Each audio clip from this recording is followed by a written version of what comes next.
Sir বাইদেউসকল, মোৰ YouTube চেনেলটিলৈ আপোনালোকক স্বাগতম জনাইছোঁ। আজিৰ এই ভিডিঅ'টিত আলোচনাৰ বিষয় হ'ল নেৰেশ্যন। ভিডিঅ'টি ভাল লাগিলে লাইক, শ্বেয়াৰ আৰু কমেণ্ট কৰিব। বলক এতিয়া পলম নকৰি ভিডিঅ'টি আৰম্ভ কৰোঁ।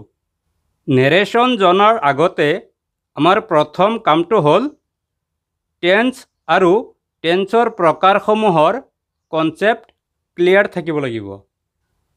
নেৰেশ্যনত আমি কি কৰোঁ?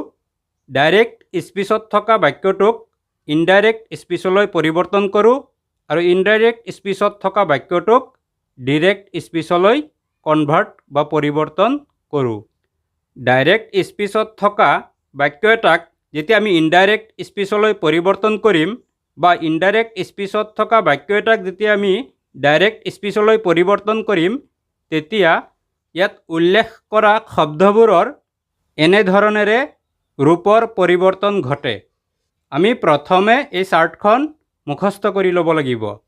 ডাইৰেক্ট স্পীচত যদি আই থাকে, তেতিয়াহ'লে ইনডাইৰেক্ট স্পীচত গৈ হি বা শি হয়। ডাইৰেক্ট স্পীচত যদি মাই থাকে, তেন্তে ইনডাইৰেক্ট স্পীচত তাৰ ৰূপৰ পৰিৱৰ্তন ঘটি হিজ বা হাৰ হয়। ঠিক সেইদৰে মি থাকিলে হিম বা হাৰ হয়। ডাইৰেক্ট স্পীচত উই থাকিলে ইনডাইৰেক্ট স্পীচত দে হয়।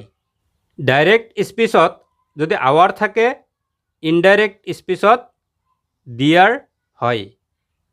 ডাইৰেক্টত আছ থাকিলে ইনডাইৰেক্টত দেম হয়। 7 নম্বৰটোলৈ মন কৰক। ডাইৰেক্ট স্পীচত ইউ যদি ছাবজেক্ট হয়, তেতিয়াহ'লে ইনডাইৰেক্ট স্পীচত আই, হি বা শি হয়।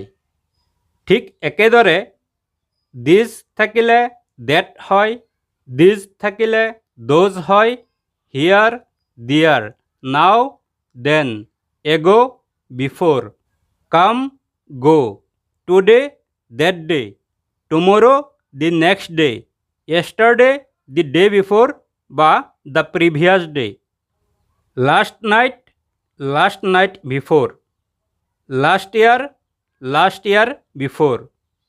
ইউ অবজেক্ট হিচাপে থাকিলে ইনডাইৰেক্টত মি, হিম বা হাৰ হয়। এই চাৰ্টখন প্ৰথমে আমি মুখস্থ কৰি ল'ব লাগিব। এতিয়া আমাৰ তৃতীয় কামটো হ'ল ৰিপৰ্টিং ভাৰ্ব আৰু ৰিপৰ্টেড ভাৰ্ব চিনাক্ত কৰা। ঊৰ্ধ্বকমাৰ বাহিৰত যিটো মেইন ভাৰ্ব থাকিব, সেইটো হৈছে ৰিপৰ্টিং ভাৰ্ব, আৰু ঊৰ্ধ্বকমাৰ ভিতৰত যিটো মেইন ভাৰ্ব থাকিব, সেইটো হৈছে ৰিপৰ্টেড ভাৰ্ব। এই বাক্যটোলৈ মন কৰক। হি said two me, I eat rice. ইয়াত ছেইড হৈছে ৰিপৰ্টিং ভাৰ্ব আৰু ঊৰ্ধ্বকমাৰ ভিতৰত থকা ইট হৈছে ৰিপৰ্টেড ভাৰ্ব। এতিয়া আমাৰ চতুৰ্থ কামটো হ'ল সূত্ৰবোৰ মুখস্থ কৰা আৰু সেই সূত্ৰবোৰ অনুসৰণ কৰি বাক্যবোৰ পৰিৱৰ্তন কৰা। ৰিপৰ্টিং ভাৰ্বটো প্ৰেজেণ্ট বা ফিউচাৰ টেন্স হ'লে ৰিপৰ্টেড ভাৰ্বৰ টেন্স সলনি নহয়। যেনে Reena says I go to market. ইয়াত ৰিপৰ্টিং ভাৰ্বটো হৈছে ছেইজ আৰু ৰিপৰ্টেড ভাৰ্ব হৈছে গো। ঊৰ্ধ্বকমাটো যেতিয়া আমি উঠাই দিম, তাৰ ঠাইত আমি কি লিখিব লাগিব? ডেট। এতিয়া আমি বাক্যটো কেনেধৰণে লিখিম? Reena says that she goes to market. Kareena says to me, I know you. Karina tells me that she knows me. I have said to him, you are a good poet. I have told him that he is a good poet. He is saying to me, you are my friend. He is telling me that I am his friend. She will say, I am here. She will say that she is there. 2 number সূত্ৰ reporting ভাৰ্বটো past tense হলে reported ভাৰ্বৰ present ইনডিফিনাইটৰ ঠাইত past indefinite হয়। যেনে নাৰ্গিছ said I am here. Nargis said that she was there. এই বাক্যটোলৈ মন কৰক ইয়াত ৰিপৰ্টিং ভাৰ্বটো past tenseত আছে আৰু ৰিপৰ্টেড ভাৰ্বটো প্ৰেজেণ্ট ইনডিফিনাইটত আছে। তাৰোপৰি চাৰ্টখনত ইতিমধ্যে আমি পাই আহিছোঁ ডাইৰেক্ট স্পীচত যদি হিয়াৰ থাকে ইনডাইৰেক্ট স্পীচত দিয়াৰ হয়। গতিকে আমি বাক্যটো কেনেকৈ লিখিম নাৰ্গিছ said that she was there। ঠিক একেদৰে Katrina said to Kareena I go to cinema. Katrina told Karina that she went to cinema. Alia said to me I buy a pen for you. Alia told me that she bought a pen for me. Arun said to me I have my meal. said to থাকিলে কি হয় told. Arun told me that he had his meal. 3 number সূত্ৰটোলৈ মন কৰক reporting ভাৰ্বটো past tense হলে reported ভাৰ্বৰ present কণ্টিনিউৱাছৰ ঠাইত past continuous হয়। যেনে Anil said to me I am doing this work. ইয়াত ৰিপৰ্টিং ভাৰ্ব past tenseত আছে said আৰু ৰিপৰ্টেড ভাৰ্ব হৈছে doing যেটো প্ৰেজেণ্ট কণ্টিনিউৱাছত আছে। আমি যেতিয়া এই বাক্যটোক ইনডাইৰেক্ট স্পীচলৈ পৰিৱৰ্তন কৰিম তেতিয়া ৰিপৰ্টেড ভাৰ্বৰ প্ৰেজেণ্ট কণ্টিনিউৱাছৰ ঠাইত past কণ্টিনিউৱাছ হ'ব।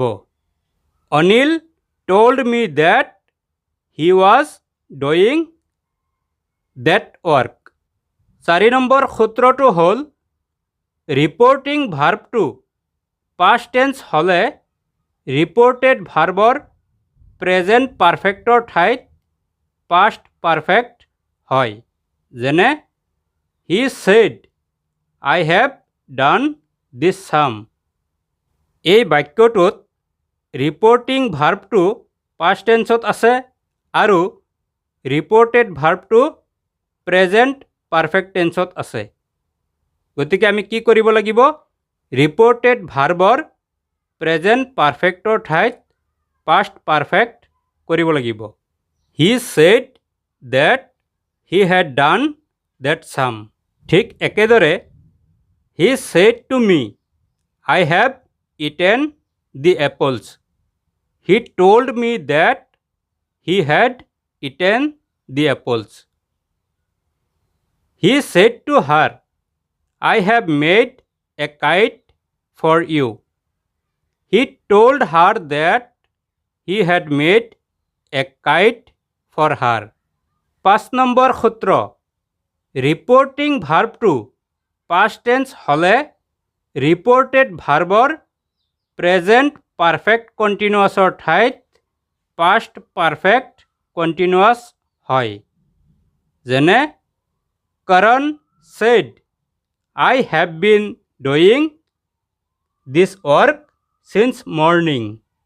এই বাক্যটোত ৰিপৰ্টিং ভাৰ্বটো past tenseত আছে আৰু ৰিপৰ্টেড ভাৰ্বটো প্ৰেজেণ্ট পাৰফেক্ট কণ্টিনিউৱাছত আছে। ৰিপৰ্টেড ভাৰ্বটো প্ৰেজেণ্ট পাৰফেক্ট কণ্টিনিউৱাছৰ পৰা past পাৰফেক্ট কণ্টিনিউৱাছলৈ পৰিৱৰ্তন কৰিম। Karan said that I have been doing this work since morning. Karan said that he had been doing that work since morning. Direct speechত this থাকিলে ইনডাইৰেক্টত তাৰ ৰূপৰ পৰিৱৰ্তন ঘটি that হয়। ঠিক একেদৰে I said it has been raining for a week. I said that it had been raining for a week. ইয়াত has been or ঠাইত had been হৈছে। Priyanka said to Kapil, you have been reading here. Priyanka told Kapil that he had been reading there. Have been or ঠাইত had been হৈছে। 6 number সূত্ৰটোলৈ মন কৰক। Reporting ভাৰ্বটো past tense হ'লে reported ভাৰ্বৰ past indefiniteৰ ঠাইত past perfect হয়। যেনে Salman said, I went to Nagaon yesterday.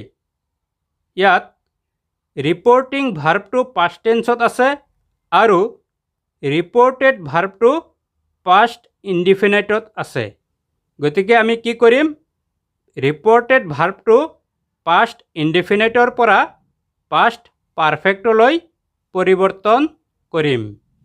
Salman said that he had gone to Nagaon yesterday. ঠিক একেদৰে he said to me, I saw a bird. She told me that she had seen a bird. He said to her, I wrote a letter last night. He told her that he had written a letter the last night before. Direct speechত last night বুলি থাকিলে indirect speechত তাৰ ৰূপৰ পৰিৱৰ্তন ঘটি the last night before হয়। She said to him, I finished the work an hour ago. ইয়াত reporting ভাৰ্বটো past tenseত আছে আৰু ৰিপৰ্টেড ভাৰ্বটো past indefiniteত আছে। গতিকে আমি ৰিপৰ্টেড ভাৰ্বটোক past indefiniteৰ পৰা past perfectলৈ পৰিৱৰ্তন কৰিম। She told him that she had finished the work an hour before. Direct speechত ago থাকিলে indirect speechত before হয়। 7 নম্বৰ সূত্ৰ। ৰিপৰ্টিং ভাৰ্বটো past tense হ'লে ৰিপৰ্টেড ভাৰ্বৰ past continuousৰ ঠাইত past perfect continuous হয়। যেনে Kajal said, I was playing football. Kajal said that she had been playing football. Ajay said to Kajal, I was writing a letter to you.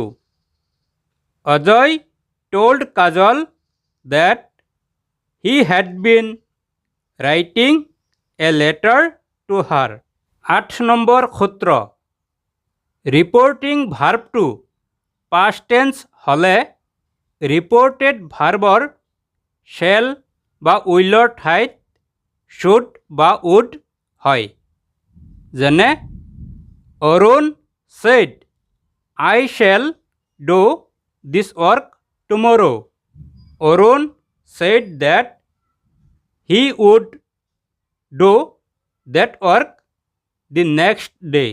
Direct speechত tomorrow থাকিলে indirect speechত তাৰ ৰূপৰ পৰিৱৰ্তন ঘটি the next day হয়। Sachin said to Nisha, I shall help you. Sachin told Nisha that he would help her. 9 number সূত্ৰ। চিৰসত্য বা অভ্যাসগত বাক্যত টেন্সৰ সলনি নহয়। যেনে The teacher said water keeps its level. The teacher said that water keeps its level. ঠিক একেদৰে the man said to the boy, water is colorless. The man told the boy that water is colorless. She said, I always go to bed early. She said that she always goes to bed early. The man said to me, I read newspaper daily. The man told me that he reads newspaper daily. The girl said, I usually go to school late. The girl said that she usually goes to school late. আদেশসূচক বাক্যত reporting ভাৰ্বৰ ঠাইত অർത്থানুসাৰে order, request, advice আদি বহে। যেনে I said to the boy, bring a glass of water. I ordered the boy to bring a glass of water. He said to me, please bring a glass of water. He requested me to bring a glass of water. I said to the boy, do not tell a lie. I advised the boy not to tell a lie. Yes বা নোৰে উত্তৰ দিব পৰা প্ৰশ্নবোধক বাক্যত reporting ভাৰ্বৰ ঠাইত ask বা এনকুৱেৰ of বহে আৰু পিছত ইফ বা ৱেডাৰ হয়। যেনে He said to me, can you play cricket? He asked me if I could play cricket. I said to her, are you ready? I asked her if she was ready. She said to him, will you meet me tomorrow? She asked him if he would meet her the next day. Do, does বা ডিডেৰে প্ৰশ্ন হ'লে ইনডাইৰেক্টত চিধা চিধি উঠি যায়। যেনে She said to him, do you know me?